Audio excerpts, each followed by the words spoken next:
believe what is false. So the work of the charismatic renewal is mentioned in 9th and 10th verse of 2nd chapter of 2nd Thessalonians as follows. 9th verse. The coming of the lawless one is apparent. The lawlessness. You must know what is lawlessness. We already saw what is law. I'll read to you once again from. See, when we saw Romans chapter 8 verses 5 onwards, and when we read the 7th chapter, for this reason the mind that is set on the flesh is hostile to God. It does not submit to God's law. Indeed it cannot.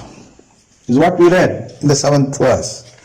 So, lawlessness, what is lawlessness? Not submitting to God's righteousness is lawlessness. Not submitting to Lord's righteousness is what? Is not believing in the Eucharistic Lord.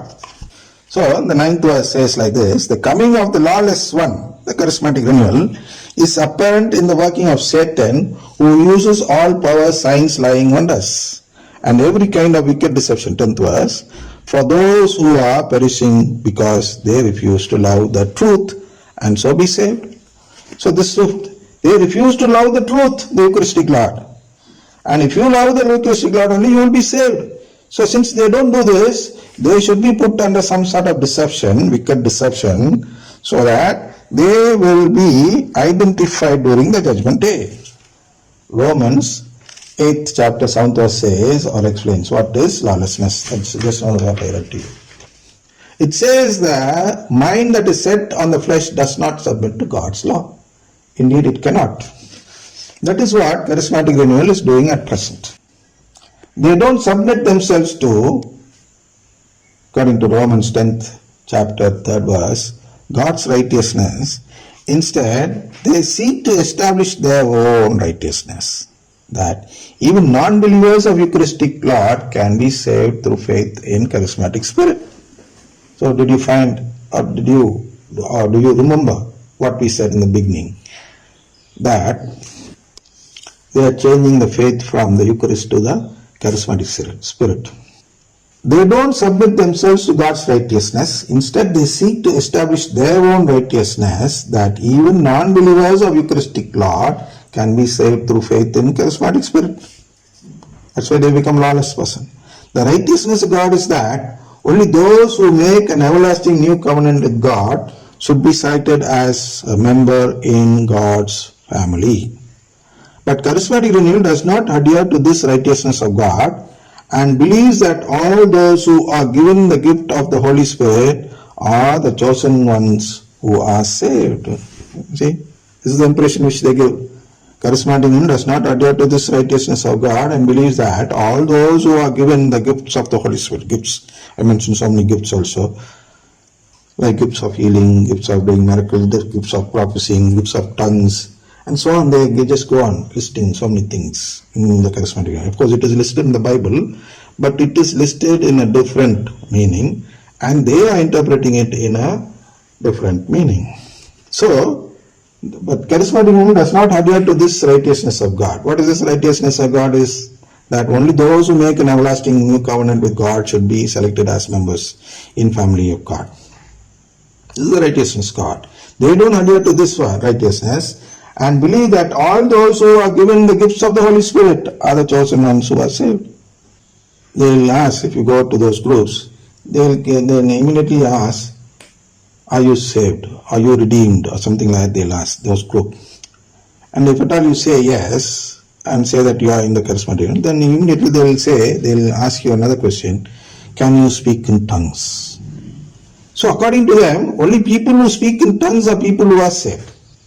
That is, only those who are, those are the people who have received the Holy Spirit, is what they believe. If at all somebody receives the Holy Spirit, they believe that they should be able to speak in tongues. They don't believe that we receive the Holy Spirit during baptism. If at all what they say is true or truth, what should have happened? All those who are baptized in the Catholic Church should be able to speak in tongues. Why are they not speaking in tongues? Because that is not the true sign which God gives us as someone who has been saved. It is not a sign for being saved. It is a sign for something else. It is not even a sign actually. It was necessary then, when the apostles were there, the early church, it was necessary for the holy church then, the early church, they had to speak in different languages because they had to preach the gospel in those days when there was no translation facilities.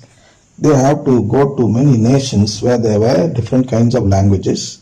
So the Holy Spirit had to teach them directly about various languages so that they can preach in different languages. For that only they needed the gift of tongues. It was a need of the hour then. It is not so now, because we don't need the gift to preach the gospel nowadays. See, I have a different mother tongue. English is not my mother tongue, but still I am able to speak in English now, because this is a different age where we can learn any language sitting in our own place. But then the situation was different. They had no schools there. They had no colleges. They had no internet and so on. So many facilities which we have now were not there during that time. So the Holy Spirit had to come down and help them to speak in different languages in different countries. And that's how that thing spread.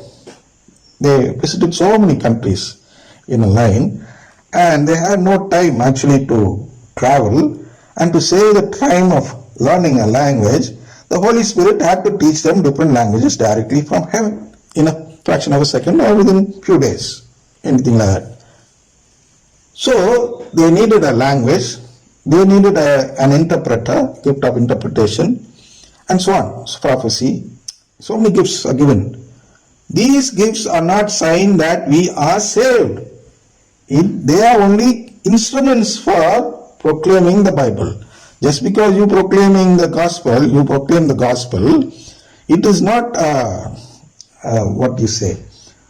eligible criteria to become God's child. No, you have to lead a life that is suitable to become a child of God. That is the eligibility and not the preaching act. The preaching act is our duty. That is what we saw in the last question. It is only our duty, like a slave plowing in the field of the master. So these are not signs of redemption. They are only instruments for proclaiming the gospel. And these gifts are not needed in this hour. At this time, these gifts are not needed to proclaim the gospel. These gifts are actually hindrance to proclaiming the gospel. They only hinder. They only become, harassment, or something like that. They block us from doing our duty. They make us believe in some other things which are not actually essential for redemption in God's plan. So these people who don't care about God's plan or God's righteousness, they have to be separated from this group which actually belongs to God's family. It is to find out these lawless people that God permits in 2 Thessalonians 2nd chapter 9. The working of Satan, who uses all powers, signs, lying wonders, 10th verse, and every kind of wicked deception, the charismatic prayers and songs, for those who are perishing because they refuse to love the truth and so be saved. They refuse to love the Eucharistic Lord. The Eucharistic Lord is the only one who can save us. They refuse to believe that. So they have to be separated. This is why God allowed and permitted the charismatic renewal to function in His Holy Catholic Church in order to put the 666 seal. I have written it as 666 seal, a non-believer seal, in place of the Eucharistic seal, and with that help to separate them during the judgment day from the sheep